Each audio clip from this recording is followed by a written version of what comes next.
1 that says, "Woe to them that devise iniquity and works evil upon their beds.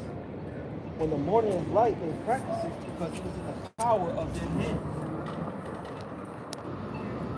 Just like what you quoted. You know what I'm saying? Woe to them means destruction. Because everything this man does is to take us further away from the Heavenly Father. Mm-hmm. You know? But he doesn't promote fearing the God of the Bible. What that nigga, that small hatter say, "Oh, we don't need God, we can create our own right." Mm-hmm. You know, Noah Harari, something to that effect. You know, but you're a man, you're a worm. You know, you boast against the Heavenly Father like that. But anyways, right?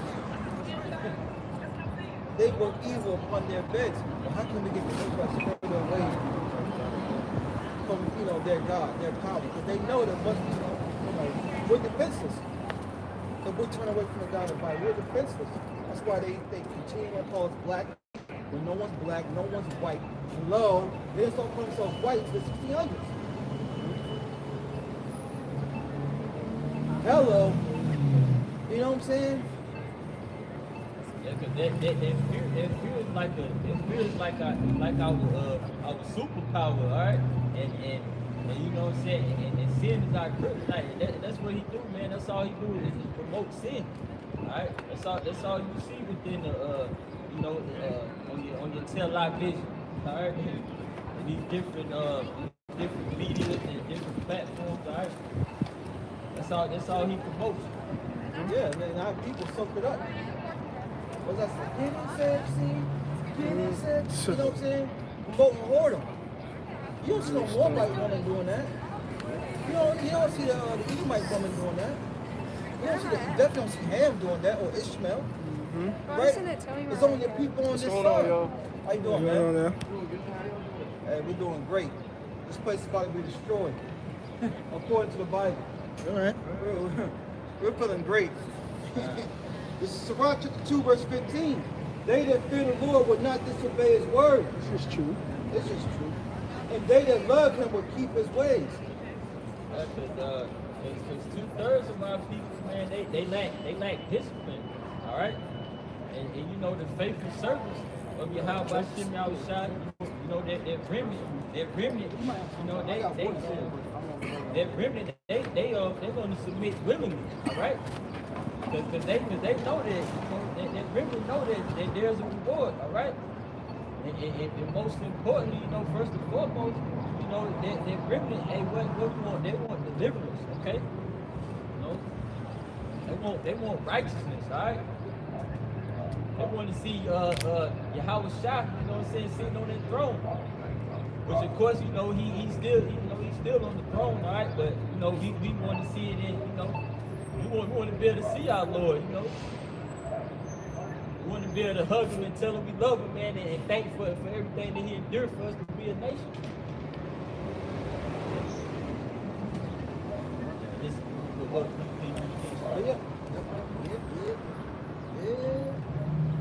Sirach 2 and 15 says, they that fear the Lord will not disobey his word, and they that love him will keep his ways. Right, they will keep his ways, all right? So that's keeping the laws, statutes, and commandments, all right, to the best of your ability, you know, rehearsing the righteous acts. Okay? Because pursuing the book of 1 John 5 and 3, to do the things that the Lord has subscribed for us to do, it's not grievous, all right? You know, keeping these laws are not grievous, which means it's not difficult, it's not burdensome. Because everything that the Lord is telling us is vital life. He's telling us not to eat pork. Why? Okay? Pork, if you go into it, you know, pork gives you all types of parasites, all right? High blood pressure, diabetes, you know what I'm saying? And it's one of those reasons why a lot of our people don't get it. All right?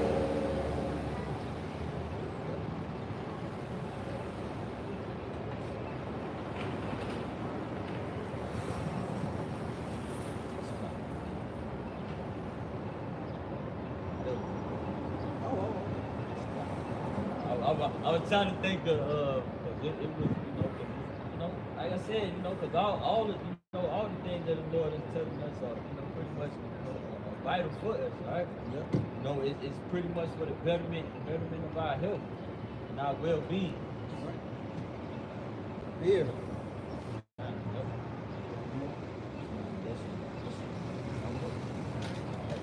I'm gonna let the next brother come up. That man said Shalom. Sorted.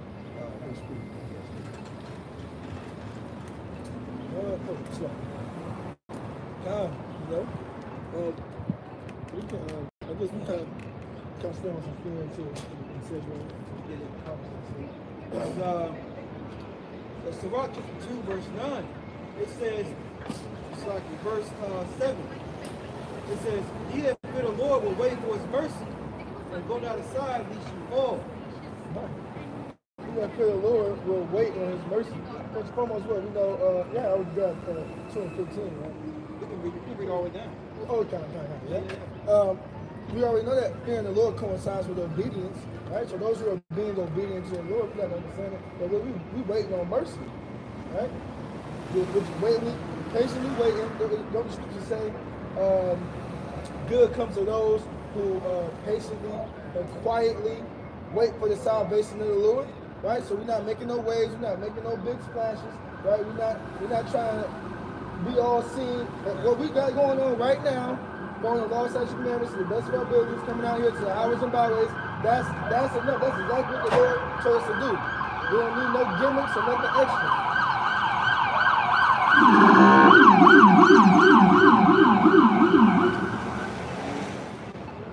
Yep. Exactly. Yeah, this is Sirach 2 verse 7. It says, "Ye that fear the Lord wait for his mercy, and go not aside lest you fall." It says, "Ye that fear the Lord believe him, and your reward shall not fail." Ye that fear the Lord, believe him, man.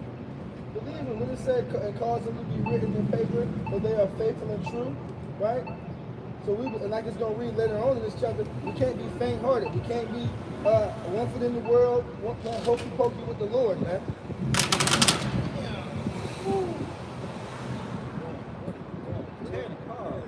You gotta get that angle, my boy. Yeah, you gotta get that. Oh.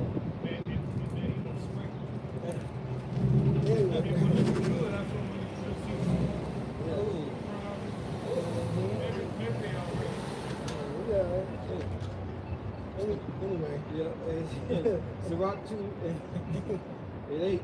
It says, "Ye that fear the Lord believe him, and your reward shall not fail." So we're wholeheartedly 100% in on these words, this word, man. Right? There's no room for any doubt when it comes to serving the Lord, when it comes to believing on what this word says. Because this is our hope. This is where all our hope comes from, right? The Lord putting our enemies upon the subjection, Him taking us out of this captivity, Him coming and ushering in the everlasting kingdom. For us as a nation, putting us back on top. This is all we got. This is our hope. We're going to check it out. He was at the curve, like he was At the curve. He was like, yeah. Like they raised it a little bit. Yeah. Sirach 2 and 9. It says, "Ye that fear the Lord, hope for good, and for everlasting joy and mercy." Hope for good.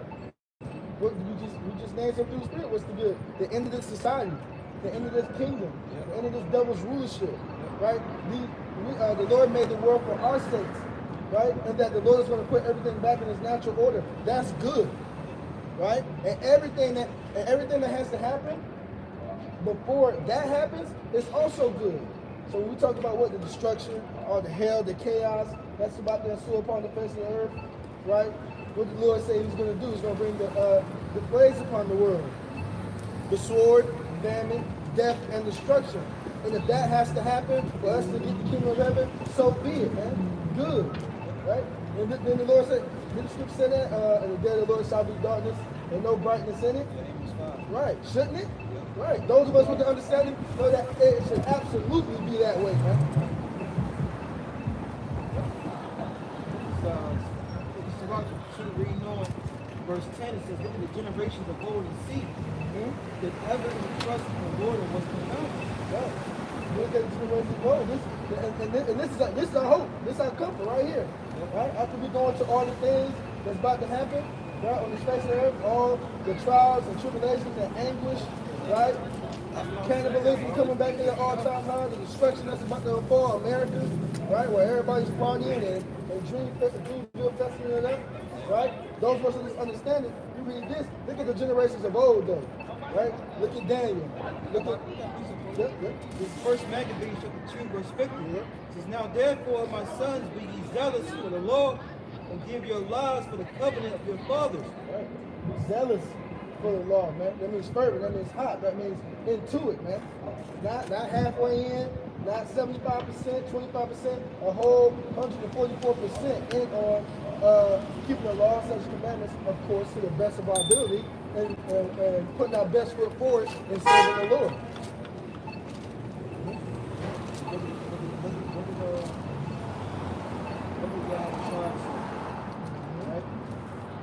The book of Luke, chapter 9, verse 62.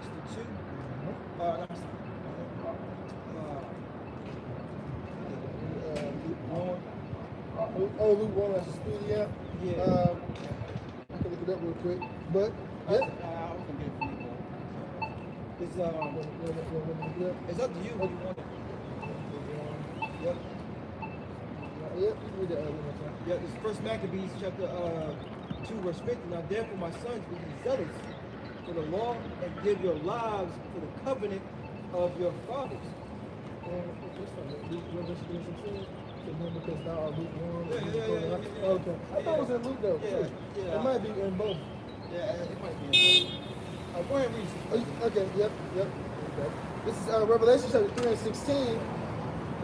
So then, because thou art lukewarm, and neither cold nor hot, I will spew thee out of my mouth. Once you being perfect, Yep. you know, you don't want the Heavenly Father to get you out of it. He will. You know, you got to be constantly told to do lessons. You got to be constantly told to study and read and things of that nature. Be brotherly. The Lord going to spew you out of here. If I got this job, right, and I got these people working, and I got this group of people over here, I ain't got to tell them nothing. They got to work on time every day, do what they got to do, shoot, and even extra, right? To get the job done, do whatever they got to do to get the job done. But then I got slackers, right? Sluggards over here who I got now. Now, of course, there's about everybody sometimes needs a motivational little kick in the butt or whatever. But if that's constantly your attitude or your approach, right? This thing ain't about holding your hand, man. Right? The fire got to be up under you, just as it is me. Like my fire is lit for me. It can't light yours too. Right. You know what I'm saying? So with that being said, if the Lord can't use you, what are you gonna do? You're gone. We're gonna spew you out, man. Right? It's like some soup. You know what I'm saying? You either want that thing hot, right? But you don't want it lukewarm or cold. You want it just ready. I like to get iced coffee and hot coffee. Yeah. You know, hot tea, cold tea. Exactly. Too hot, get too cold. Yeah, don't give it to either. Yeah. Back in First Maccabees 2 and 51, call to remembrance what acts your fathers did in their time, so shall you receive great honor and an everlasting name. We still talk about these men to this day. Brothers just went into Joseph, right? Going into Daniel, going into Shadrach, Meshach, and Abednego, going into Abraham, right? Going into Noah. Thousands of years later, these men are still reigning true. Why? Because in their times and the situations they were in, they held their integrity on the Lord, man. Right? And didn't fold under pressure. Watch how bad it gets out there. These people are gonna lose it. Yep. They're gonna lose their integrity. They're gonna bring the Lord. Yep, exactly. There's a phone child there. Yeah. You know? Yeah. Lord, it's not Exactly. the Bible's gonna give you the Right. answers. I haven't eaten in 3 days, and there's a pork chop sitting right here. Yeah. The Lord must want me to eat it. Yeah. First Maccabees 2 and 51, 52, it says, was not Abraham found faithful in temptation? Exactly. And it was imputed unto him for righteousness. Joseph, in the time of his distress, kept the commandment and was made Lord of Egypt. Beneath our father, being zealous and fervent, obtained a covenant and an everlasting priesthood. Yahushua, for fulfilling the word, was made a judge in Israel. Caleb, for bearing witness before the congregation, received the heritage of the land. David, for being merciful, possessed the throne of the everlasting kingdom. Elias, for being zealous and fervent for the law, was taken up into heaven. Ananias, as rising by believing, was saved out of the flame. Daniel, for his innocency, was delivered from the mouth of lions. And thus consider ye throughout all ages that none that put their trust in him shall be overcome. Yeah, exactly. So all those accounts, all those men, right? It ain't nothing just to say you believe in the Lord. But what about when you get put in them situations? What about when you get thrown in the fiery furnace? What about when you get thrown in the lion's den? Right? So what then? Do you really believe? Right? That's when these sounds right here, it's going to put everybody to the test. Yeah, it's like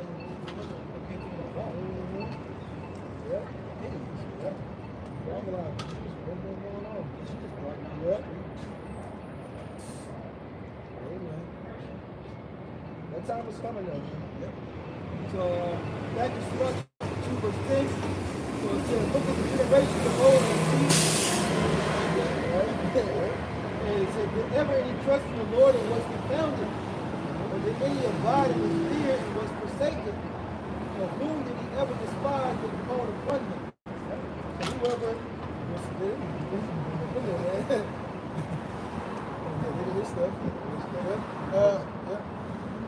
Whoever trusted in the Lord, right? Whoever abided in his fear, which we know coincides well being. So who was ever sincerely trusting in the Lord and calling upon his name, who was left to look stupid or dumb, right? Or the Lord just said, "Oh, the hell with him," right? No, these men held their integrity in the Lord, even if it meant that they might have lost their life on this side, right? But also knowing that just because they lose their life on this side, don't mean that the Lord forsook them at the end. They're going to receive something even greater, right? And that's what we got to do. We got to count the cost. We don't want to. We don't want to die. But guess what? If what we're doing right here brings us to a point that we may have to lose our life, the Lord puts that spirit on us to endure and go through it, man. So be it. Right? We're going to keep on trusting the Lord, because even if we lose our life on this side, we inherit everlasting life, right? The kingdom of heaven at the end. So it reads on the book of Sirach, chapter 2, verse 11. It says, for the Lord is full of compassion and mercy, long-suffering and very pitiful, and forgiveth sins and saveth in the time of affliction. That's right, man. The Lord is showing that compassion. The Lord is showing that mercy, right? Look at all this time that the Lord has given us, right? Especially after the Lord made his sacrifice. Lord Yahushua made that sacrifice, right? For the doors of repentance to be opened up, right? When you see these men out here on the highways and byways, that's the Heavenly Father showing his compassion towards the so-called Negroes, Latinos, and Native Americans, right? Right? This time was allotted for you to get right, right? And of course, the Israelite foreigners, right? But this time was given to us not to continue in our iniquity. You're not taking pictures of us, exactly. sir. Yeah. You're not taking pictures of us, sir. No, I got to ask a question. Where's Dan? Where's Dan? Yeah. Dan's on the tribe right now. Right. He's what? He's not on the tribe right now. He's still here. Yeah. He's still here, but he's just not on the tribe. He's going to Revelation. Dan wasn't mentioned. Right. Of the 12 recipients. He's not in Revelation because he gets translated. They mistranslated him? Yeah, they put in one of the two boys. What's your name? You talking about Ephraim and Nelson? Yes. Yeah, no. Well, I mean, it's the way that it was translated, and so they just left him out because you don't mention him if he's got Manasseh. Well, we'll know once the Lord comes back to step. Oh, I know, but I'm just sharing what I learned from that somebody did some research on the translation. He's still still there. Dan is still on the earth. Did you ever come into Revelation and see that thing, and upon his vesture and upon his thigh was written King of Kings and Lord of Lords? Yeah. Makes sense? Perfect sense. Talking about Lord Yahweh. Somewhat. Who the word is called Jesus? Oh, no, I'm not talking about, I'm talking about the thigh, T-H-I-G-H. Yeah, the thigh. What about it? That's a mistranslation. Okay. It's an accident. Okay. The word cant, C-A-N-T. Yeah. You know what I mean? Yeah. Tell me. Cant is a description of a curve that's used in molding. Okay. C-A-N apostrophe T is cannot. So they didn't have photocopiers, laser printers. Right. So accidentally, because remember Jesus said, not one jot or tittle. Well, okay, so they're doing their best, and the guy that did it said, oh crap, I made a little, but I'll get to it later. And he didn't. Somebody else got it, so they kept on just processing it, and they put the word. Well, we got what we need pertaining to salvation. Yes, I know, but it's so cool when you know your father so close. The thing that's really cool is the word T-H-I-G-H is B-A-N-N-E-R. Because he has got a guidon bearer way out in front of him in a military formation, because when he comes back, he's coming back as King of Kings and Lord of Lords. There's nobody going to sodomize him, kill him, kick him, or score him. Right. Boy, isn't that cool? Let me ask you a question. What's your background? I was raised a Roman. I went to prep school to be a Salesian priest. I found out there was something wrong. I went to Rome and checked it out real good. Got drafted, and my dad died when I was on the Mossbach missile range on the East German border, and I wrote God a letter. I set it on fire, and about a year later, I met a young guy at Fort Bragg and told me about research class. And I've been doing it ever since January the 4th, 1978. Where's your father from? Yeah, what's your What's your father's background? He's Irish. Yeah. Might be on the sign. I'm somewhere, because I'm written in his hand. A lot of our people come from Ireland. We ruled over there. Yeah. You know, You're serious now. Ireland, all over. No, but I get it. But the neat thing is, God's a racist. He is a racist. He put the races where he wanted them. He gave us characteristics that he wanted us to have. Yeah. And everybody is always, well, you're what? You're not. I'm a Caucasian. Sound like a shoe style. Well, those are just titles. I know, but so many, look, if I was Negro, I would be mad as heck. So listen to NPR. You know what the That's what we are to tell our people. black is? Yeah, they're not these proverbs and bowers of the parties. We have a biblical nationality. Right. Yeah, everyone does. That's what I'm feeling. That's why I think you get a charge of the fact that when he comes back, Was you like bodyguard for the left? he's coming at the head on. No, the way you were posted, I was just like, he must be security. He looked like he was smash somebody. That's the word. You better not come to my trial. It's the same thing as the one that's harder for. All right, man. God bless you, bro. Go through a harder literally to get into heaven than Camel go through the needle of an eye. same accident. Yeah. It's a goal. Yeah. It just fits so good that way. It's a difficulty for them to get through. Anyway, God bless you Hey, guys. man. Take it easy, bro. I like punches. That's the new thing. That's the new thing. Well. We try to keep up with the new things. Okay, well, bless you guys. You Have too, fun. brother. All right, take it easy. Yes, sir. So Bye. reading on, back in Sirach, potential Israelite form. Yeah, exactly. You know. Yep. Oh yeah, just said that. Yeah. Sometimes we just like to know.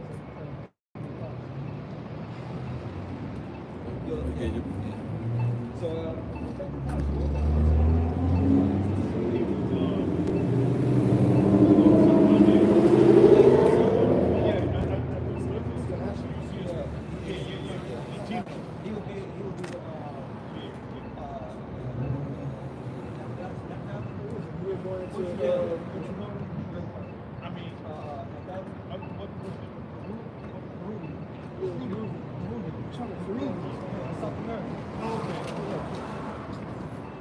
Okay, let me just do it, bro. You know, Jake.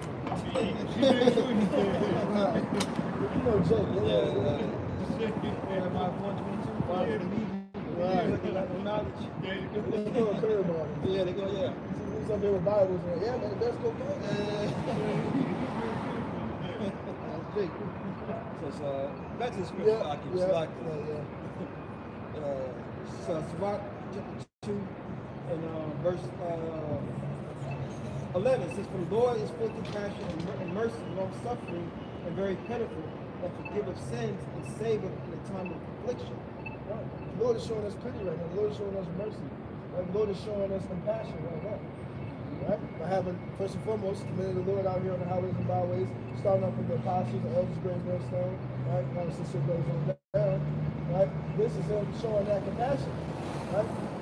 Showing the ultimate compassion, sending the Lord Yahweh Shai down here for the sacrifice that he made, to give us this time to be able to repent and turn back and get right. Right? Verse It's saved in the time of affliction. Where are we at? We're in the even though they can go both ways, right? Anytime we're in any time of affliction, right, or going through anything, right? We cast our burdens upon the Lord, and He'll deal with it. But what? We're still yet this day in the land of our captivity, man. Remember, we came over here on cargo slave ships, right? came and left from cargo slaves. Came and left on cargo slave ships.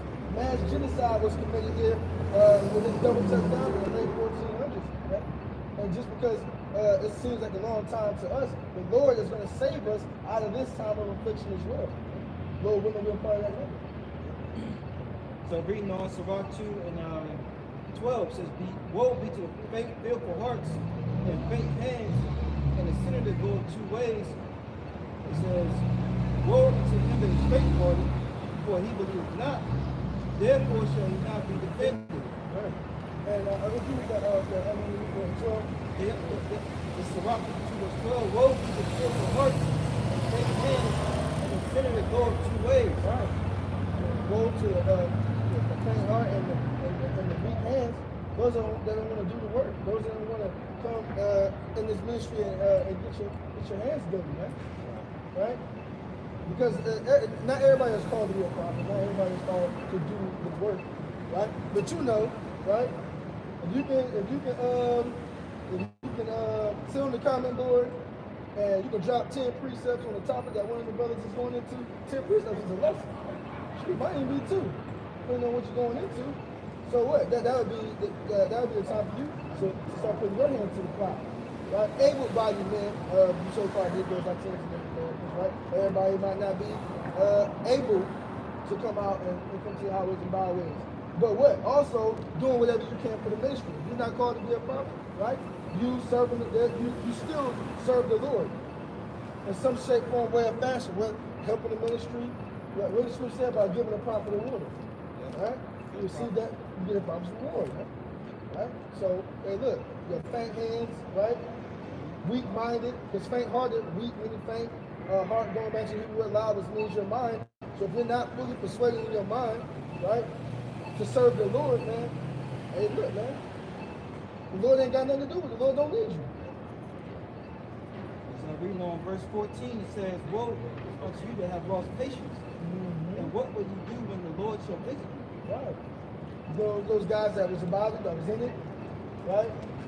Now patience goes into suffering, but the suffering was too much for you, right? You didn't want to continue to endure, you didn't want to keep on pushing on, right? So woe to you, death and destruction. What are you gonna do when the Lord comes back to you, man?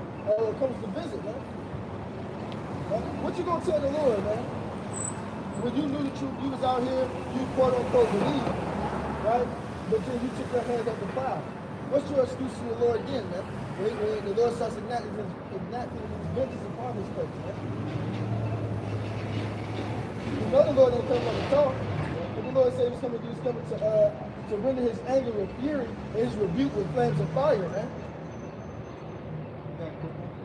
It's St. Matthew 24:10. "And then shall many be offended," like those that have lost patience. You know? That somewhere along the line they got offended with whether it was a breakdown, whether it was order, leadership. All right. I think I should speak more. I think I should speak more on that. It says, St. Matthew 24:10, "And then shall many be offended, and shall betray one another, and shall hate one another. So don't be surprised at the ones that have lost patience. If they don't start potential agents, which they are potential agents at this point. You know, giving information out about roles, their families, and things of that nature. Who you think they're coming? Who you think they're gonna come after first, man? Yeah. He still got his eyes on all of us anyway. Yep. Right? He know what's going on. And the ones we love, we love. Yeah. You know what I'm saying? Yeah. And the first person he's gonna come to is that guy. You can go on Brother's pages and see, oh, man, he been watching videos for 10 years. Yep. Because, oh, this guy was coming out, but 5 years in, he stopped coming out. Let's go find him. Let's go see.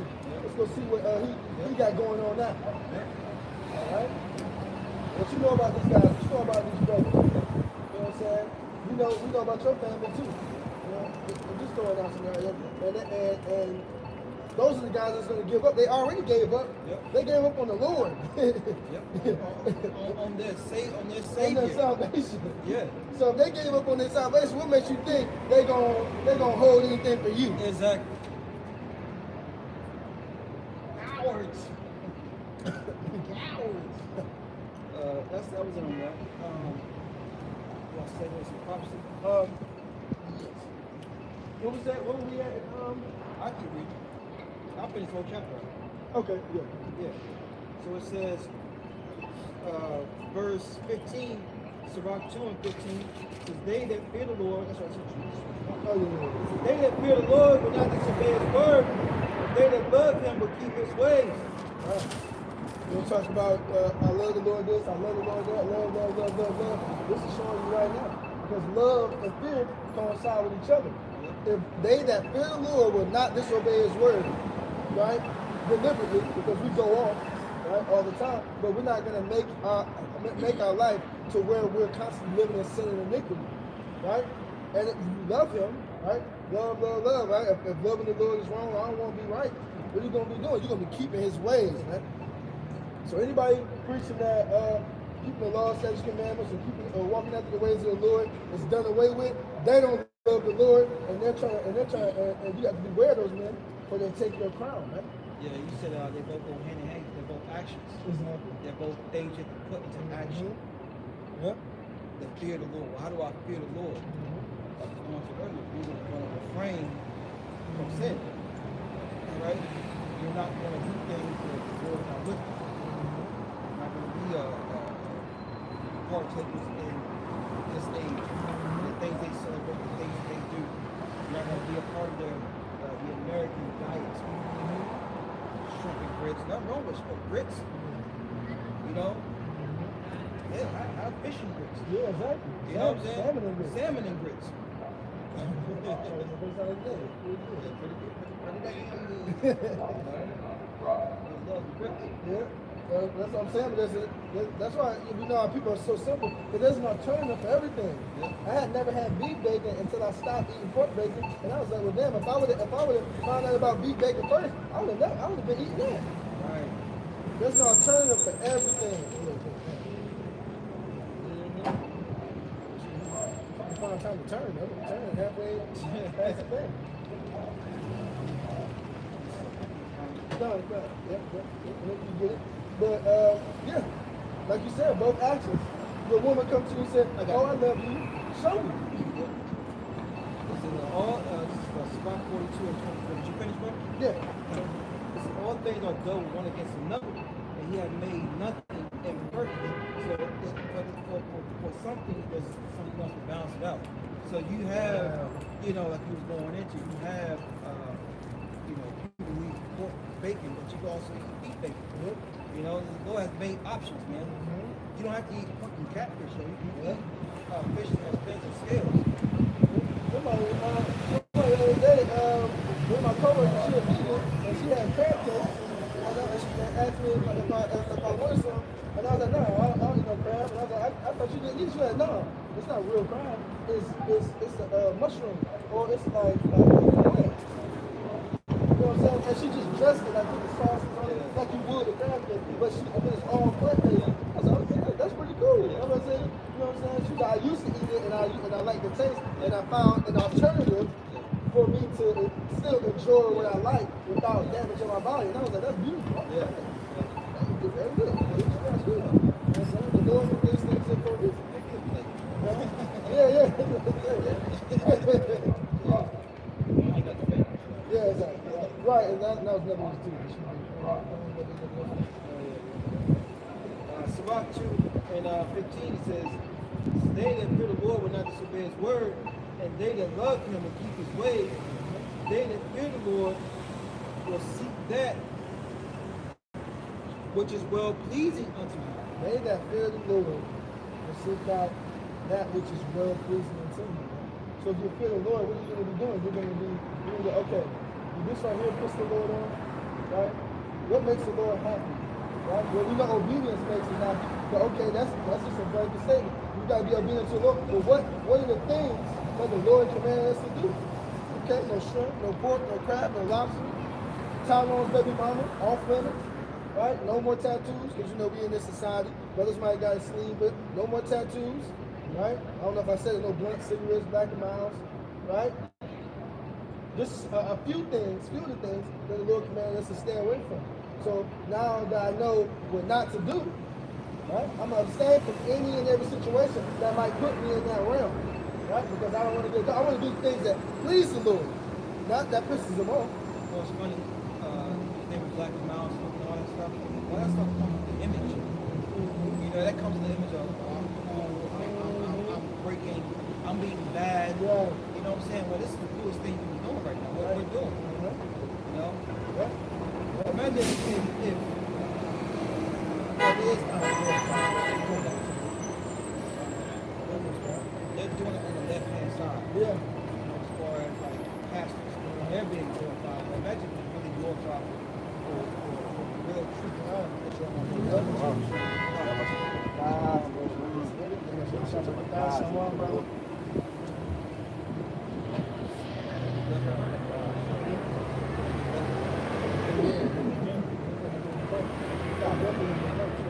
Might come and take it. That's proud.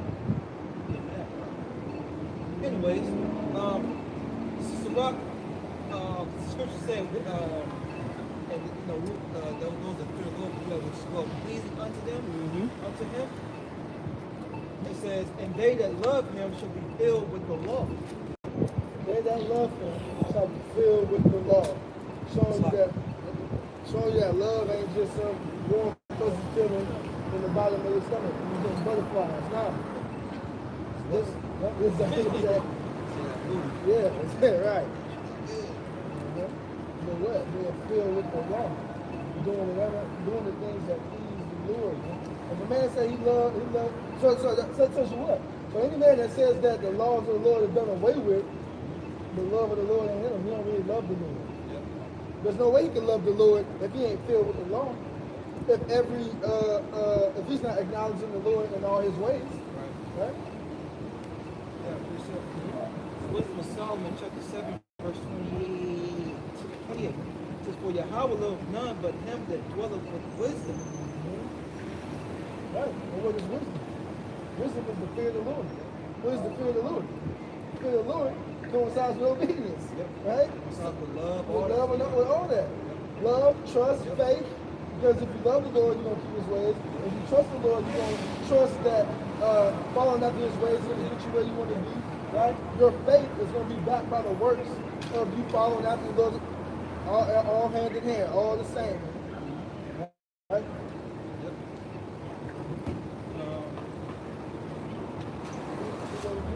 Yeah, this is Wisdom of Solomon, chapter 7, verse 28. It says, for Yahweh loveth none but him that dwelleth with wisdom. Exactly. He loves none. Right? So the Lord don't love you. The Lord ain't dealing with you if you're not filled with that wisdom, knowledge, and understanding. Right? The fear of the Lord, that is wisdom, right? And to depart from evil is understanding. Right? So if you're not departing from that evil, right? If you're continuing in your wickedness, right, and in your iniquity, right? The Lord's gonna be like the hell with you, man. It's either the Lord's way or the highway. Simple thing. That's why people don't understand. They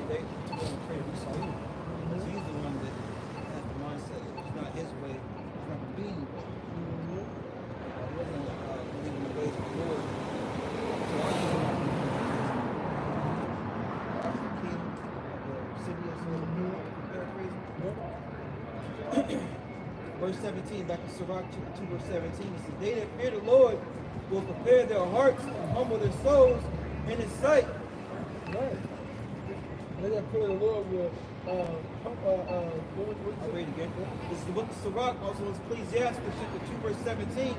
They that fear the Lord will prepare their hearts and humble their souls in his sight. right, prepare their hearts. How you prepare your heart, your mind? Right? When we say, how shall a young, what we call a young man cleanse his ways? Right? By taking heed to thy word. Right? So preparing your mind, right, is synonymous with what? Taking heed to the words of Yahweh by something that was shot. Right?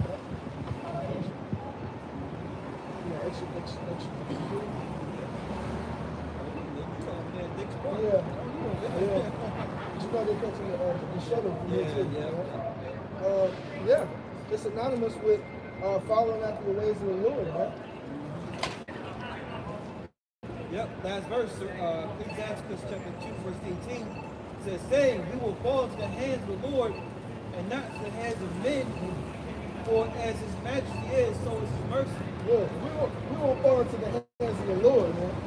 Right? But so is his majesty, and the majesty of the Lord is incomprehensible, man. You can't comprehend, right, the Lord and his glory, right? He ain't like no other king on the face of this earth. He is the omnipotent being, the Almighty, right? So in knowing that, what? We want to fall in his hands, because we know there's no justice here. Right? There's nothing good that's going to come here, especially from this ruler, right? And just as his majesty is, so is his mercy. So all we got to do, the Spirit of the Lord is stick to the script, and the Lord is going to show that mercy, right? He's going to show how great that mercy is, right? As long as we stick to the script, right? Right? Because or we can fall after this devil and put ourselves in the hands of men, right? When ultimately the Lord is controlling that side too, he's gonna have Esau come down on you hard, man, in these times. Right? He's going to put that confidence in the Most High rather than man and princes. Yep. It's Revelation 12 and 12. Therefore rejoice in the heavens, and ye that dwell in them. Woe to the inhabitants of the earth and of the sea, for the devil has come down unto you, having great wrath, because he knoweth that he hath but a short time. Right. And that woe is death and destruction, right? To the inhabitants of the earth and the sea. Why? Because the devil, which the devil just means deceiver, right? It ain't some red man with a pointed tail and a pitchfork hiding underneath the earth. No. He's a man here on the earth, and his physical, Satan is spiritual, going to say, but his physical counterpart here on the earth, the devil, is Esau, even the so-called white man. Right? Right? The slander of our brethren, right? That's what, going back to that, right above that, the accuser of our brethren had fallen, right? And going into Habakkuk 2 and 15, Habakkuk 2 and 15, woe to them that give thy neighbor drink to uncover his nakedness. What's the paraphrase? This book of Habakkuk chapter 2, verse 15, it says, woe to him that giveth his neighbor drink, that puttest thy bottle to him, and makest him drunk, also that thou mayest look upon their nakedness. That's right. That's what he's doing. He just going shot after shot after shot after shot after shot to get Jake sloppy drunk with that wine, right? That drink is the philosophies and his ways. Which what? He saw even is the wicked of the Bible, right? They shall call him the border of wickedness. So the only thing he's pouring is straight up wickedness. And then what? He's the accuser of our brethren. Look what he's doing. He's going, Lord, look at this. These are the people you chose. These are the people that you chose. They out here eating pork, they ain't eating shrimp, crab, lobsters out here dealing with the same people arrangements, right? Man with man, woman with woman. They out here doing this and doing that, but he the one. He the bartender. He the one who's still going out. You know, the bartender, once you see him get messed up, it's supposed to be last call. Nah, he's just pouring and pouring and pouring to show our nakedness, to show our shame before the eyes of the Lord, man. Right? And then hiding his hands like he's not doing anything. Yeah, the angels, like we read earlier, the angels are recording everything. Right. They see everything that's going on. They see the Lord sees that what Esau's doing is he's putting it to Jake's mouth. Exactly. Forcing it down their throat. Like just like they did, they showed you what's that movie? Nat Turner. When the slaves refused to eat.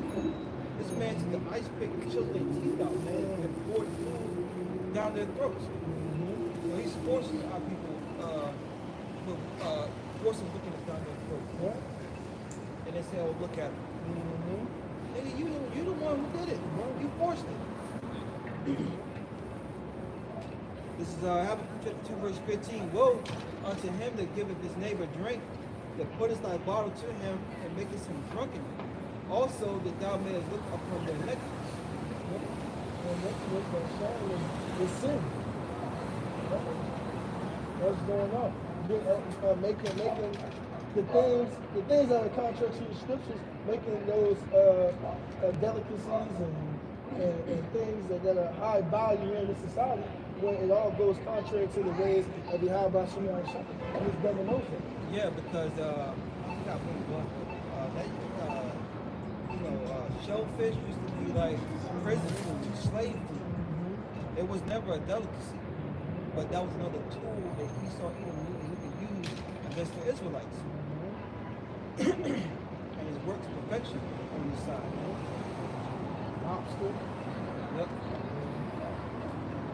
So going back, Revelation 12 and 12, it says, therefore rejoice ye heavens, and ye that dwell in them. Woe to the inhabitants of the earth and of the sea, for the devil is come down unto you having great wrath, because he knoweth that he hath but a short time. What's he doing? The devil that the Bible speaks of, he start eating so-called like that, he's going to come down unto you. We're having great wrath, right? That military might, that military state, right? Where there's 15 million cities, right? He's about to shut down. And it's already happening in various parts of the earth right now. But when it comes to America, it's going to come hard, right? The NATO troops, right? A part of that, the hour of temptation, right? That everybody in the world is going to have to go through. That order out of KO is going to. This is only furthering his NWO because he's trying to cram everything in. Because look, these top level elites, these top level elite banking families. We ain't talking about these six-pack Joe Edomites, right? We're talking about these top level elite banking families who are putting all these things in motion, right? They're about to come down with great wrath. They're truly going to show their horns and how they don't give a damn about you Jakes, right? Because the whole plan is to do what? Is to eradicate the Israelites from off the face of the earth. You know what? They get that birthright back. And they don't know who the elect is, so what does that mean? You're going to have to get everybody, right? If you don't bow down, if you don't bend the knee, what's going to happen? Or guillotine, or prison, or them camps. This is, we read that you know that you have a short time. This is Job chapter 20, verse 4. It says, knowest thou not this of old? This man was placed upon the earth, but the triumph of the wicked is short, and the joy of the hypocrite but for a moment. The joy of the hypocrite for a moment. This short victory, right? That they're getting from the world and the things they're pushing out in the world now, right? It's only for a moment, right? It may seem like a long time to us, but what? 1,000 years? Yeah. No. Just it's only been a short period of time. This devil only been around for a short period of time, right? So don't get caught up in what you're seeing, what you got going on, because to the Lord, man, since Lord Yahweh was on the scene, well, when these devils came back into power during the Renaissance period. So that was I don't know, 14? Yeah, 1300. So what? 700 years? 500 plus years, right? That ain't nothing, right? One day to the Lord is as 1,000 years. That was what, half a day? Okay, so About 2 days. About 2 days, right? So with all that being said, it's only a short time, man. Only a short time that they're able to do what they've done in the earth, right? But the Lord's going to throw all that down. What? America's going to be destroyed in what? An hour? Right? That's it.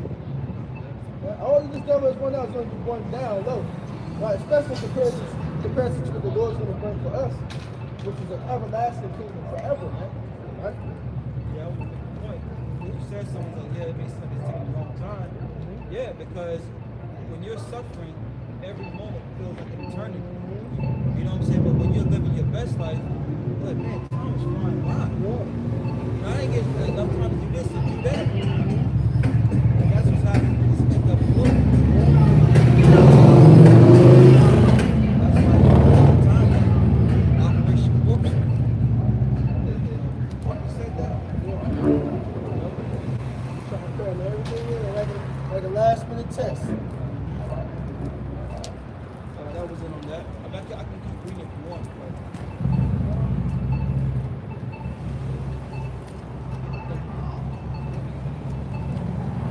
So I'm reading on verse 6. It says, though his excellency mount up to the heavens, and his head reaches up into the clouds, with this, satellites, planes, things of that nature.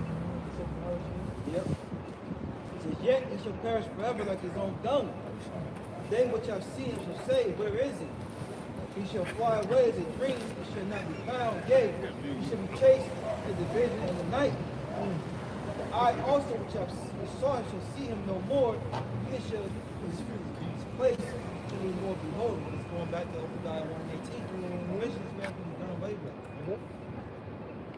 All right, all his wickedness, all the evils that he has done throughout the 4 corners of the earth during his time of rule.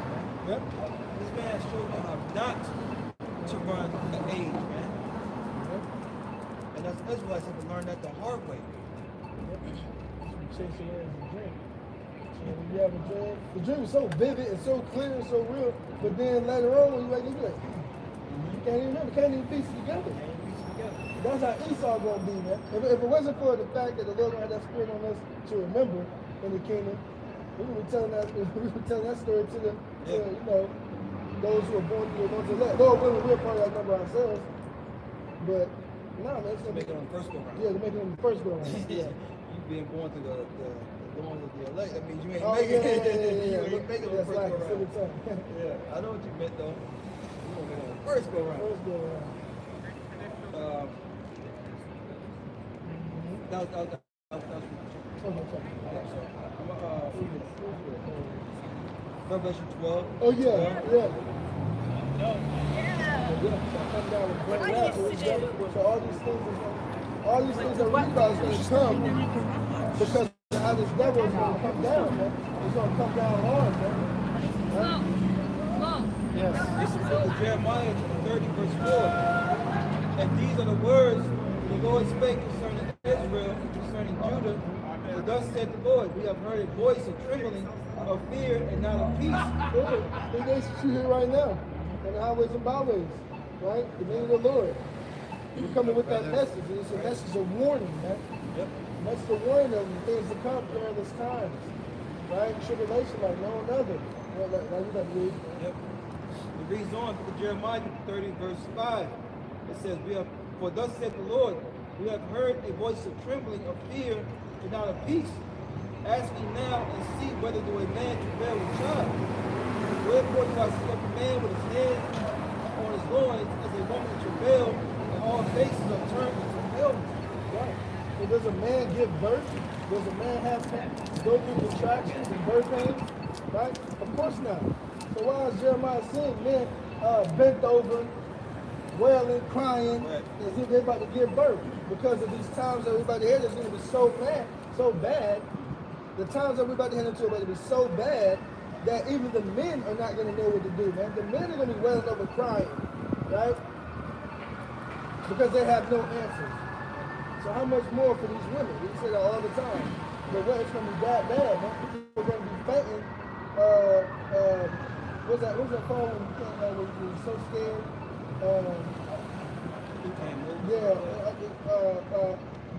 Being petrified. Yeah. Right? Petrified to, yeah, right? Yeah, I think it's something else too. But I know that when you're petrified, you can't move, or in shock, right? That you can't move. Yeah. Right? That's what it's going to be like here. People are going to be fainting. People are going to be dying from mental breakdowns, man, because of the things that's they're about to see. Yeah. So it reads on the book of Jeremiah 30 verse 7. It says, alas, for that day is great, so that none is like it. It is even the time of Jacob's trouble, but he shall be saved out of it. Right.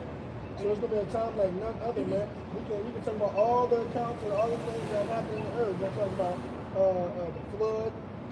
We're gonna talk about 70 AD, and our people were in Jerusalem, running from Roman persecution, eating leather belts, right? Eating their own young, right? We're gonna talk about when this devil came down here in the late 1400s, committed mass genocide against the so-called natives and Hispanic tribes. And we're going to talk about 500 years of hardcore slavery.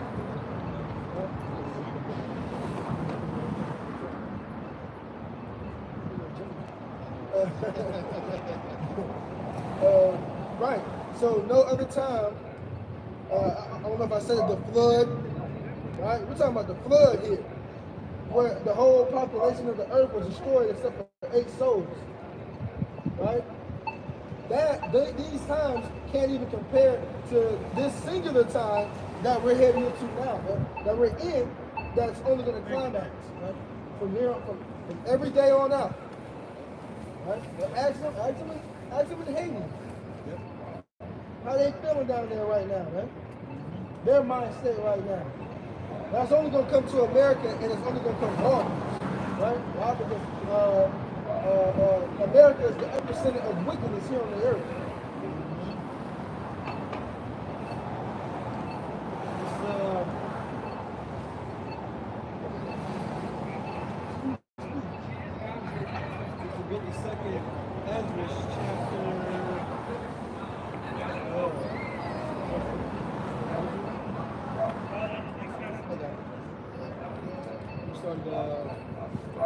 Before I bring this one, I'm going to go to 15. Okay. Let's look at 2nd Ezra chapter 15. I'm going to start at the top. It says, Behold, speak thou in the ears of my people the words of prophecy, which I will put in thy mouth, saith the Lord. Right. Behold, speak thou in the ears of my people the words of prophecy. And who are the Lord's people? Once again, so-called Negroes, Latinos, and Native Americans, right? Along with the Israelite foreigners, and what the Lord has a true chosen people on the face of the earth, and what He has men set up to preach over them the words of prophecy, to prophesy. When the scripture said that, well, I have the testimony of the Lord is the spirit of prophecy. Yeah. So what any man claiming to come after the ways of the Lord, or a man of the Lord, their ministry is going to be set up on prophecy, right? That's like you said, which I will put in thy mouth, right? So we're not coming of our own vain opinion, not coming what we want to say or how we feel, right? We're coming, thus saith the Lord, thus saith the Bible, right? Even though how we feel is exactly what we want. Whatever the Lord wants to do is exactly how we feel, but it ain't of us, right? We back it up 100%, but this is of the Lord, not of us. And we understand the will of the Lord, and we go with it, because if we didn't, we'd be bucking up.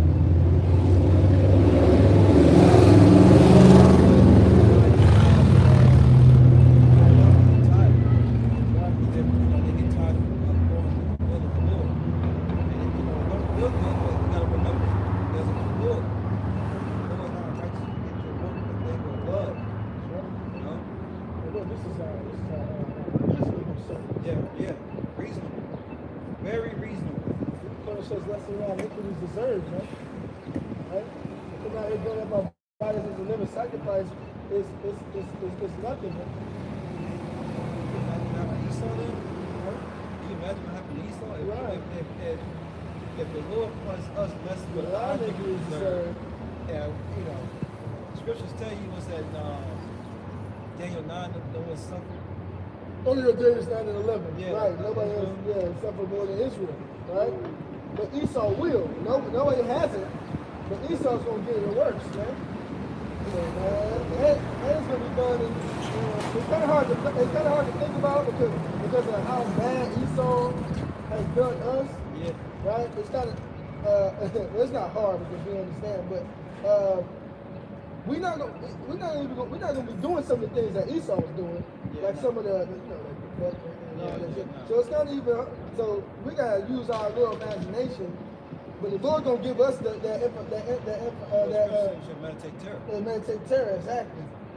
So we're gonna have new ways. That we're gonna have ways that won't even take us out of our moral grounds. That's gonna be way worse than anything Esau did. Right.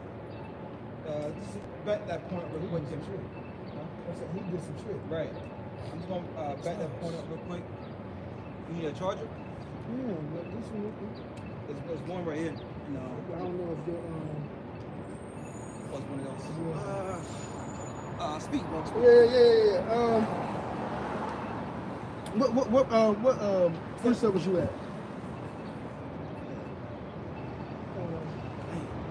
Because you said something about YouTube. I was going to hit that point and then talk about prophecy. Oh yeah. Well, like it says in Obadiah, like you quoted. You quoted 18, but all 15 on down, they're gonna have to drink of that cup, man. Right? And it says the day of the Lord. Okay. Make your statement. Yeah. But then what? They're gonna have to drink of that cup of servitude. It will say the day of the Lord is near upon all the heathen. Right? So just as these other nations have done to us, we're gonna get them back and then some, man. Right? We're saying double now. Right? They got to drink of that cup of servitude and slavery. Because we were up under subjection up under all these other nations.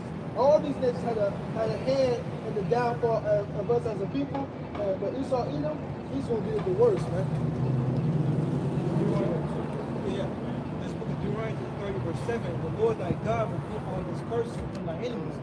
Because the strength that couple of trembling things that we went through was curses put upon the Lord's people, children of Israel, for our transgressions, right? But guess what? The Lord said, Deuteronomy 37, the Lord thy power put all these curses upon thy enemies, and on them that hate thee was persecuted. Yeah.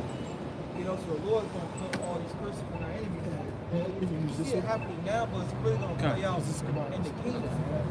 The water. All right? Everything that Esau has done and getting ready to do, who's going to pay for it?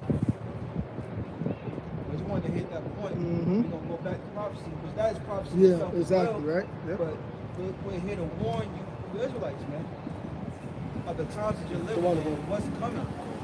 It's really right here. The day of the Lord. You are living in the day of the Lord, man. Any day now, these scriptures are going to be at your front door. Yeah, we are literally in the days of the Lord's return, right? Like an old head, when old head, he said, back in my day, he's not talking about one specific day in his past, no. He's talking about a time period of which he grew up in. And this time period is the time period of the Lord's return. Where all these things are going to be in it, all the way until his actual return. So I'm going to jump down, because sometimes it's going to be 15, and I'm sorry. Damn. So 2 15 and 5, it says, behold, saith the Lord, I will bring plagues upon the world, the sword, famine, death, and destruction. Right. So those are what is a plague? A plague is something that causes continual harm or anguish or sorrow. Right? So these plagues, that's what it's going to do. The sword, famine, death, and destruction. The sword is any killing instrument or anything symbolic of destruction. The sword, famine, a lack of something, which a lack of resources and food and water, which you can already see going down in certain parts of the earth already, right? And death and destruction. Now the sword and famine on their own already bring about situations of death and destruction. But the Lord doubled down. The sword, famine, more death, more destruction, man. So just imagine these times, man. Yep. So jump it down. I'll read verse 6 down. Okay, yeah. I'll read 5 again. Together 15 and 5. Behold, said the Lord, I will bring plagues upon the world, the sword, famine, death, and destruction. For wickedness have exceedingly polluted the whole earth, and their hurtful works are fulfilled. So you say, why? Well, why is the Lord bringing this? Well, why is this happening? For wickedness has exceedingly polluted the whole earth. Job 9 and 24, the world was given into the hand of the wicked, right? the wicked, Esau, even the so-called white man, has built up his power structure, his heavens, his society here, and he has seduced the whole world, right, into following his vibration of wickedness. So now wickedness has exceedingly polluted the whole earth, right? So that's why the Lord is bringing this in, says, and their hurtful works have been fulfilled, right? So what? The Lord is not going to suffer, which means the Lord is not going to tolerate this wickedness to continue on in the earth, in his earth, right? Jumping down, verse 14. It says, "Woe to the world and them that dwell therein, for the sword and destruction are of God, and one people shall stand up to fight against another with swords in their hands." Right. So woe to the world.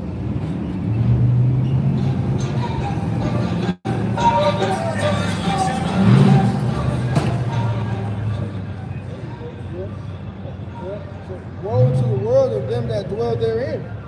Woe, and death and destruction, right? Because the sword draweth nigh. The sword and destruction draweth nigh. Right? So you may say, okay, so if death and destruction is coming to the world, well, what about y'all?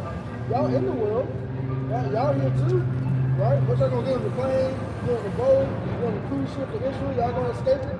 No, man. We're in the world, but we're not of the world, right?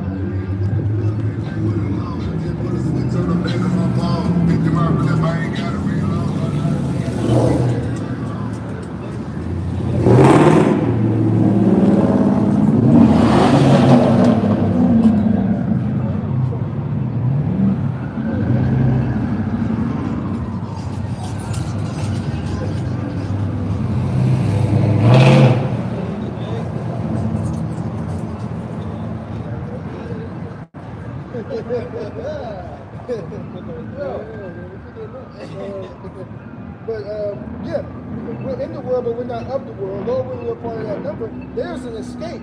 There's deliverance for these things that are coming, man. And that's why we're out here. That's what we're preaching. Like the brother read in Jeremiah 30, that word, but all of Jacob would not be, I know it's not the right word, but all of Jacob would not be consumed. Yeah. Right? So there's a silver lining. That's the gospel. That's the good news. That all this destruction and hell that's about to break loose, there's a way out, right? The Lord has thrown a lifeline out for us to grab and to be able to be pulled back to life, right? Yeah, the scriptures say the name of the Lord is a strong tower. Righteous will go to it and safe. Yeah. His name is not Jesus, not Christ. None of that bullshit, man. Yeah. You know? Back in 2nd Ezra 15, verse 14, it says, "Woe to the world and them that dwell therein, for the sword and their destruction draweth nigh, and one people shall stand up to fight against another, and with swords in their hands. For there shall be sedition among men, and invading one another. They shall not regard their kings nor princes, and the course of action shall stand in their power." Right? So there's going to be a people that stand up against each other. So that's what? There's civil wars, mass wars, all type of wars, right, that are going to be popping off in the earth and especially here in America, right, with swords in their hands. And that's what? Any killing instrument. Anything that somebody can get their hands on to get the upper hand on somebody else, that's what they're going to do. That's what they're going to use. What? A lock in the side? A Booby brick? traps. Yeah, booby traps. Especially bear traps, right? And there shall be sedition among men. There's going to be uprising against the authority. But again, I keep bringing it up. Look what happened in Haiti. That was the ultimate. What, it's been going all downhill ever since what? They assassinated their president, right? That's the ultimate form of sedition right there. Going and killing the leader of their country, right? So what? But you best believe there were riots and protests and things. Same stuff that's going on here now. Marching up and down the street, right? So sedition among men. And what? The course of their action shall stand in their power, right? So whoever got the power in that day, right? Because they ain't gonna be listening to no police officers. They're not gonna be worried about the sheriff, the deputies, the governors, the mayors. These people are not gonna care. The sheriff, those police officers are gonna be throwing in their badges. Shoot, they're already doing it now. Yep. That's why, you know, military, and also bringing guys who have retired from the military, bringing them back in, man. Yep. They can't get the one to fight for this place. Yeah, right, exactly. That whole Captain America, fight for the country thrill, all that shit is gone. Yeah, yeah. It used to be, I wouldn't say easy, but it used to be not mean nothing to get somebody to join the military. Yeah. But, I got a quick one. It's Proverbs 29:2. Let me go back. It says, when the righteous are in authority, the people rejoice. He's talking about 80, uprising. Yep. It says, but when the wicked bear rule, the people mourn. Yeah. It's back in what you were going to with the whole hate situation. Why do you think these things are happening? Because the people are being oppressed. All right? They're not happy. When the righteous are in authority, that's going to make you question, all these people who are running the earth right now, are they righteous? Their answer is no, because there's war all over the damn place. You know, you can probably Google how many wars are going on the earth right now. They'd be surprised. And then, like we were going into, it's going to come here, and it's going to hit here the hardest, man, because this is a war that has not been touched. So that's why these people have the illusion of nothing ever going to happen here, because nothing's ever happened. You know? Most people never even seen it, most people never even seen it happen up close, man. Like that talking in the numbers when the hurricane came. And they was talking the Venetians all on the side of the road, floating the road. Right? The lady came on the video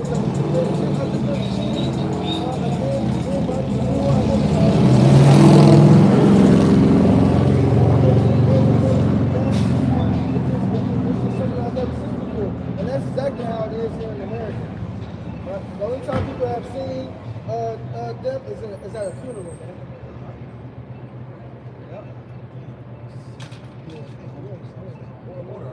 Yeah, exactly. Well, dang, is it that important? We know a woman running around there.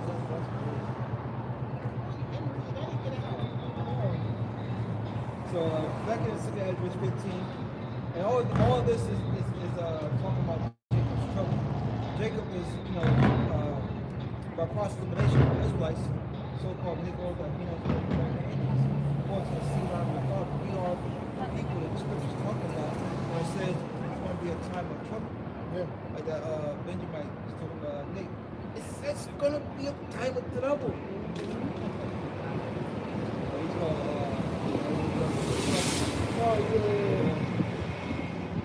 But it reads on verse 17, a man should desire to go into a city and should not be able, for because of their pride the city shall be troubled, the houses shall be destroyed, and the men shall be afraid.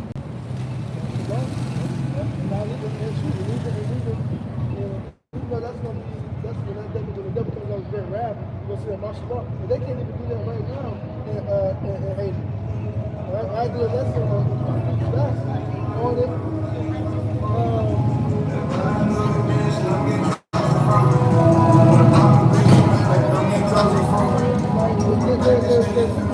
People work at the hospital, they can't even get to the city to make it work. And the people that live on the other side of the city that need to get groceries, they can't even make it to the other side of the city to get food. So one, you can't go and make no money to survive for your family. But even if you could, you live on the other side of town, you can't even make it to the market to get no food. Yeah, you've been into the world of those guys, but me personally, it's awesome. Yeah. You know they got that. Broad daylight too. In the middle of the day, everything was going on. And it was pretty bad out there before, but now it's just, it's a little test job. Yeah. For these leaders. So reading on, 2 Ezra 15, verse 19, it says, a man should have no pity upon his neighbor, but should destroy their houses with the sword and spoil their goods because of the lack of bread and for great tribulation.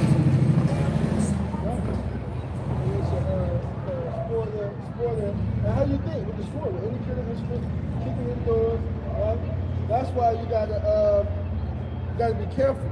Brother said all the time, be careful when you go to your home, be careful this, but what? The people that you've known for years, right?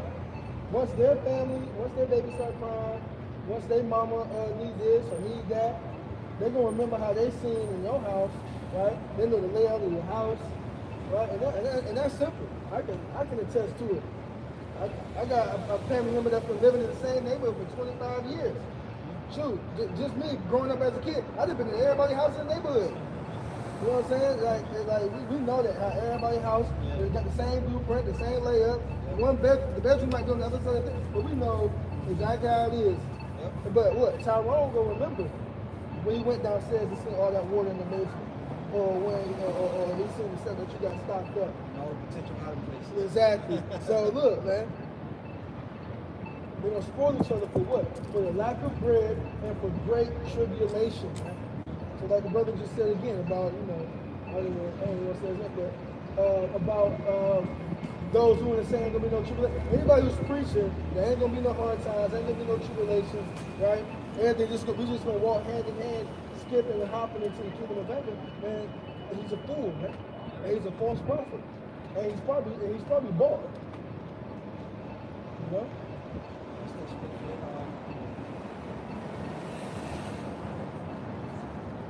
All throughout the scriptures, it shows you through prophecy. That's the difference between this book and every other book. These words are alive, man. Right? The prophecies is what's kicking off. Right? These other groups want to gain. They're no different than the Christian church. They just want to gain more followers and more believers by giving them smooth things. Because that's why people want to hear it. All the scriptures say they want to hear smooth things. Prophesying to us deceits. They would rather us here up here and lie. Right?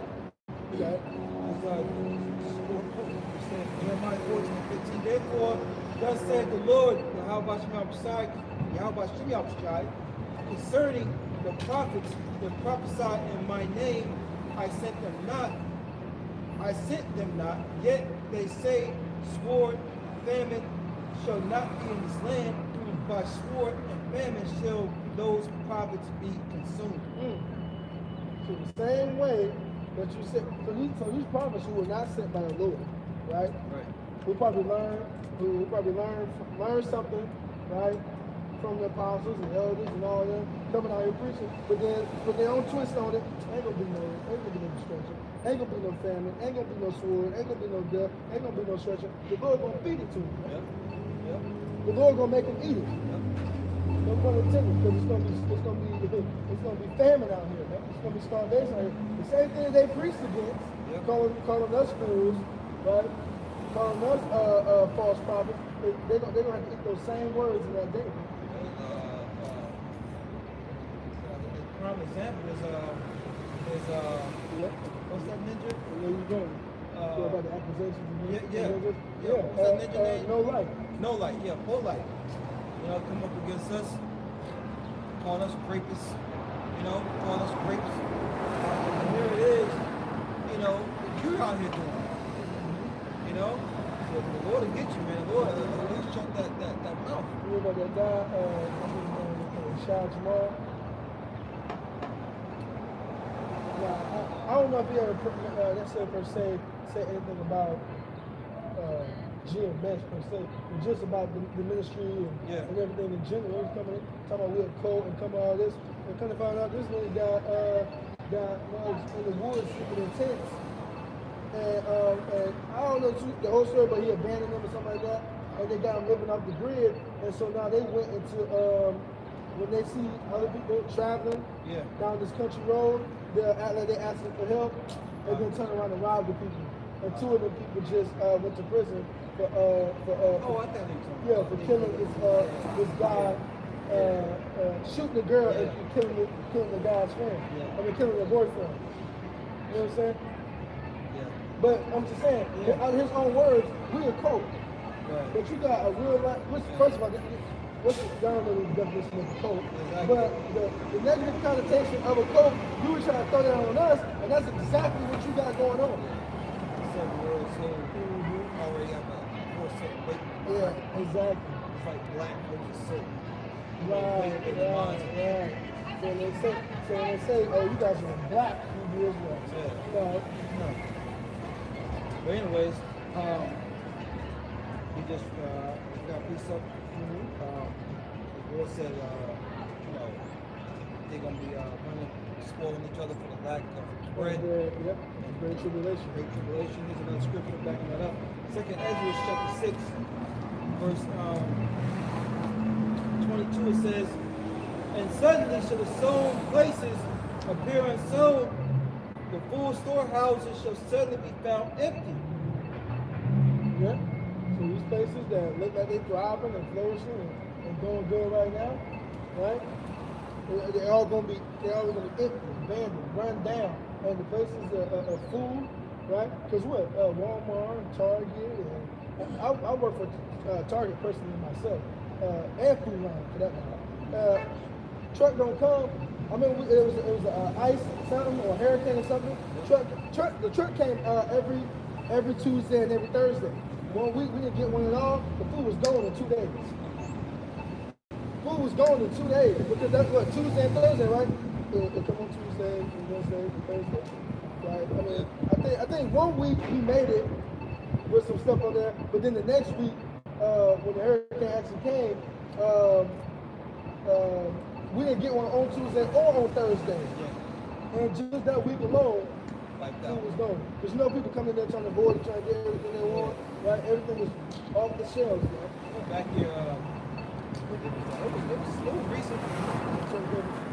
No, not that one. But, I was delivering, and I was waiting to get checked in, and the manager was supposed to check in, but she was arguing with the customer was buying like 10 loaves of bread. And she was like, "You gotta save some of that bread for other people." She was like, "I'm gonna use all this bread, I got children, this, that, and the third." End of course. So two end ups going at it. You know what I'm saying? But it was a snow. It was about to snow. It was about to snow that day. So people are at the store there, you know. Yeah, man. How much more when you don't have anything in the store? You know. So these churches are already going on strikes. Yep. I can tell you how many times guys on my plantation, they also do own the truck business together. I mean, everybody trying to drive. You got your license, you got this, you got that. So reading on, 2nd Ezra chapter 6, verse 22, "And suddenly shall the sown places appear unsown, the full storehouse shall suddenly be found empty, and the trumpet shall give a sound, which when every man hear, they shall be suddenly afraid." That main trumpet right here. It says, "And at that time shall friends fight one against another like enemies, and the earth shall stand in fear with those that dwell therein. The springs and the fountains shall stand still, and in 3 hours they shall not run." Right? So everybody that you best friends with, that you go with now, right? Once things get rocky, once things get shaky, right? It's gonna all be about it's like 13. what can I do for my family to be good, right? Give me your number. And if I gotta take you down to make sure my family's good, then so be it. But that's just the type of times that we're in. Friends and the enemies. Right? I mean, friends turn to enemies, friends turn to foes. Which you can already see that now. People ain't really friends for real. Like these people guys that be walking up and down these blocks with each other in groups and stuff like that. I mean, you figured it out. Yeah, they gonna eat each other alive in this day, man. Right? I had a co-worker, you know, like, kind of like how I sit, like I'm in the middle. So like, one co-worker here, I'm here, and another co-worker. But, so I'm hearing that conversation as I'm working. And one girl was like, she was like, your friend don't sound like she like you. You know, this I'm pretty trying to treat you like that. Blah, blah, blah. And really think about that, how much more in these times when, you know, and her and her friend live together. So it's like, you know, that y'all live together, that ain't cool. You know, but how much more when, you know, food's involved. When things you need to survive is involved, man. These people, They could be plotting on each other. Man, I met this girl a while ago, and she was I met her somewhere, but she had been drinking way too much. So, well, not to be too long, but just to really illustrate, I left someone at her house, and she took me back, and she wanted to pass it out. So she had a key fob that belonged to her friend. Her so-called friend is calling her, blowing her up, blah, blah, blah, blah, blah, blah. I answered the phone, like, hey, she's like messed up, incoherent, or whatever. I don't think she's gonna be able to get you this fob back. She's like, well, I'm on the way. Blah, blah, blah. And so mind you, this is my first time hanging out with these people. So she comes and picks up the key, and as soon as I give her the fob, she walks around like, hey, I'm like, I mean, your friend is in here. I'm like, you don't want to check on her or anything like that? I'm like, in my head, I'm a guy that y'all don't know. Right. And you ready to just leave your best friend in here all drunk and blacked out with a guy? Now, of course, I'm not on that type of time like that. But that's why I asked. I'm like, you don't want to check on your friend? Yeah. And she's like, oh, yeah. Let me go see it. I'm like, damn. I'm like, is this your friend or not? Yeah. I'm like, what's going on? That's right. I said, let me get the hell up out of here. But if you got friends like that, you don't need enemies, man. I know, right? Willing to just leave you high and dry because you had that key fob. You was only worried about one thing, yourself. She was only worried about what? Getting back into her crib. She wasn't worried about you and where you was at, what you was doing, and then how much more for in this day. If a mother gotta sell you out in order to get what they need, they're gonna do it without a second thought, man. Yeah. This is 2 Ezra chapter 7, verse 20. It says, for there be many that perish in this life, because they despise the law of Yahweh that is set before them. For Yahweh will give them straight commandments to such as Cain, what they should do to live, even as they came, and what they should observe to avoid punishment. Right. So the Lord already gave us a blueprint. Yep. He already told us what we should be doing, right? And what we shouldn't be doing, and what would happen if we went off. Right? But what our people despise the ways we live, they hate the ways we live, right? And they have no understanding of the time that we're in right now. So when they continue to live in their iniquity and their sins and turn themselves away from the Lord, talking about our people, right? Once all this hell and destruction and chaos breaks loose, they be like, yo, what the hell? They gonna have no answer, they're not gonna know what to do. Right? Because they took this time that was allowed for us to get right, they took it for granted. Right? And you can tell that hate. When you go into some of the things that's why these other groups get judged by the numbers. Oh, you can keep your dreads. Yeah. You know what I'm saying? Man, weed is alright, you can smoke it. Right? Oh yeah, you can get tattooed as long as it's a Bible verse. Like, damn. Yeah. Like, there is no accountability or no examining yourself or checking yourself when it comes to these other groups and these other guys and Christianity and things and such like that. So when they come to the real truth, and brothers tell them how they really have to change their lives in order to serve the Lord the way the Lord wants to be served, right? They hate it, right? Sharper than a two-edged sword, piercing to the ground asunder of soul and spirit.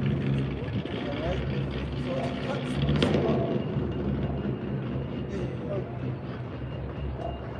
It cuts in the spirit.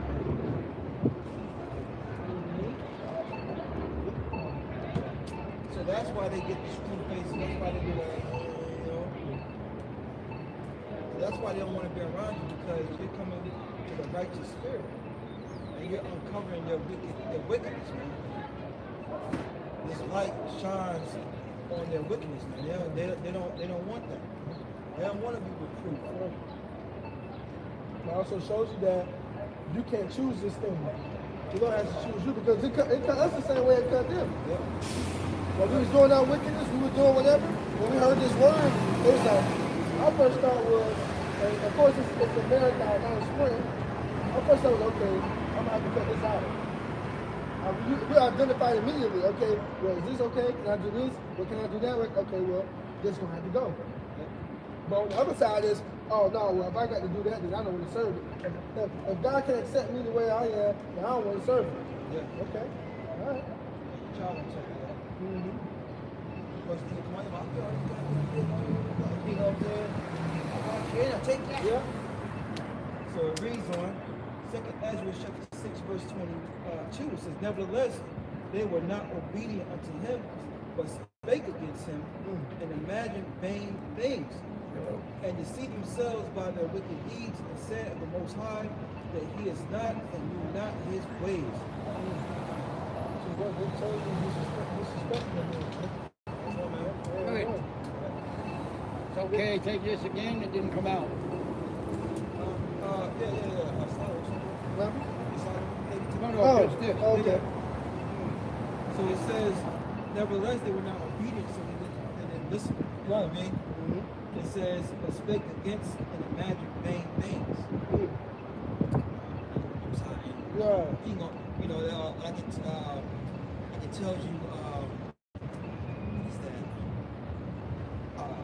Sirach 5, when it says, oh, they be pacified for their sins.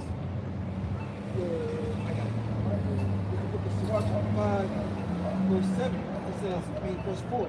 Yeah. It says, say not I have sinned, what harm happened unto me. For the Lord is long suffering. He will in no wise let thee go. You know?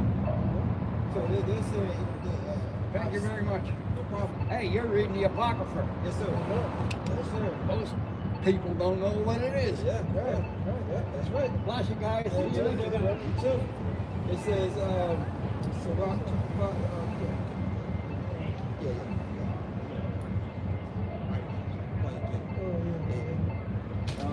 Sirach 5 and 4, it says, say that I have sinned, what harm happened unto me. And that's our people. I've been doing this all my whole life. You know, I've been celebrating this. My grandmother lived in 90s feet. She lived off the court. You know, that's our people. They won't speak on, Nana ate pork her whole life, but she lived till she was 90, but she had gout for 40 of it. She suffered. She suffered, 90 years, right? Yeah. A horrible death, to barely talk to you on your deathbed, Right. on your deathbed, but hey, at least she lived to 90. Yep. So, that was on that one. So, I'm just jumping around. So this is 2nd Ezra 8 verse 50.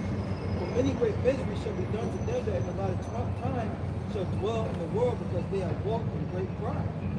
So these miseries, these hard times, right, are coming upon the face of the earth because what? They have walked in great pride. Right? Who's the most prideful person on the face of the earth? Sleazy. Right? But what he has seduced the rest of these heathens and what? Even 2/3 of our own people. Right? They got a whole month for pride. Right? They got a whole month of pride, and what that wicked, proud vibration has been spread throughout the four corners of the earth. Right? These people are prideful as hell walking up and down the street. You try to bring them out something about the Bible. Yeah. Because a lot of that has to do with them getting the wrong message from the Bible. They've been taught lies of the Bible. Exactly. What? That don't exempt you. Just because you didn't get that old girl, oh well, I'd rather just send me to hell. Oh yeah. You know what I'm saying? Proud as hell for what? Yeah. Oh, she will. Yeah, no, she don't. Yeah. It's just not how you think. Exactly. Put in a house condition worse than what she is. Exactly. They're gonna take her out. Yeah. But like to your point, that comes from because all her standpoints from what? From Christianity. Yep. Right? Christianity has been the believers in some place that she can go and burn forever and ever. And called falsehoods and lies. So now she thinks she's bold enough to just curse the Lord. Right? And make mockery of his word. So all those, that's why Scripture say, woe to those false pastors, right? Who have scattered my flock, who have scattered the sheep, right? And have pushed them into each and every way, right? Because what, you lead these people into the ditch, you're gonna fall into it as well, man. Okay? Head first. Yep. So jumping down to verse, I'll read 51. I'm gonna jump around a little bit to chapter. verse 51, it says, but understand thou for thyself, right? It says, and seek out the glory of such as be like thee. So Ezra's being told, seek out, of such as be like thee, ones that are trying to reach salvation. Don't worry about, 2/3. It says, verse 52, for unto you is paradise open, the tree of life is planted, the time to come is prepared, plenteous is made ready, a city is built, and rest is allowed, yea, perfect goodness and wisdom. That's what we're telling our people. All right? It all starts with you turning back to Yahweh Shem Shai, man. And serving him his way, not your way, his way. His way is written in the scriptures. Romans 15 tells you things are written for the time are written for our learning. Okay?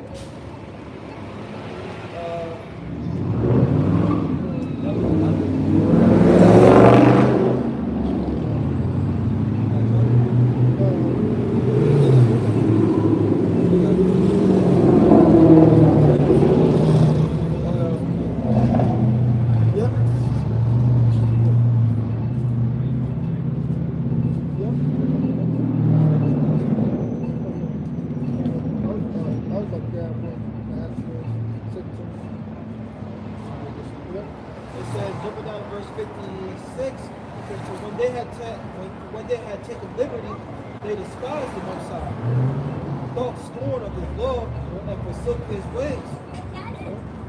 So when they had liberty, and there was time, right, allowed for everybody to live right, not everybody. Israelites, so far, this was like, they took this time of grace, right, for them to live and turn back. They took it for granted. A lot of them used it to mock and scoff and to misuse the prophets, right? And a lot of them just want to continue to live in their iniquities, live out the ways of the world, right? Because fools despise wisdom and instruction, and when it comes to serving the Lord, that's what this whole thing is about. Examining yourself, turning away from that old man, and working it off day by day. But what? Jake is lazy. They don't want to take that. They don't want to take the time to actually examine themselves and get right. Right? When it's so much easier, what? To continue as the world is doing. When in Rome, do as thy will. What is the other one you said? That's now? Do as thy will. When in Rome.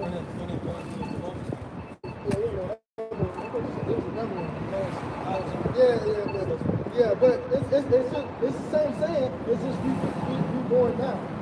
I can't forget it. And it's harder to be disciplined and to do the things that you're supposed to be doing, right? But what? To those who don't understand it, it doesn't grieve us. I was just saying to me before. Yeah. Hey, look. But with that, it was another beautiful weekend prophesying the downfall of this wicked, sinful kingdom, which is America, right? But before we do close it out, we want to give our honor, glory, and praise to the Heavenly Father and His only begotten Son, Yahweh, Ba'ashem, Yahweh Shai, Ba'ashem, Kakodash. Next up, the bars to our apostles, elders, great millstone, to us 100% truth of the Bible, and rule well, peace, and love to the elect. Shalom. Shalom.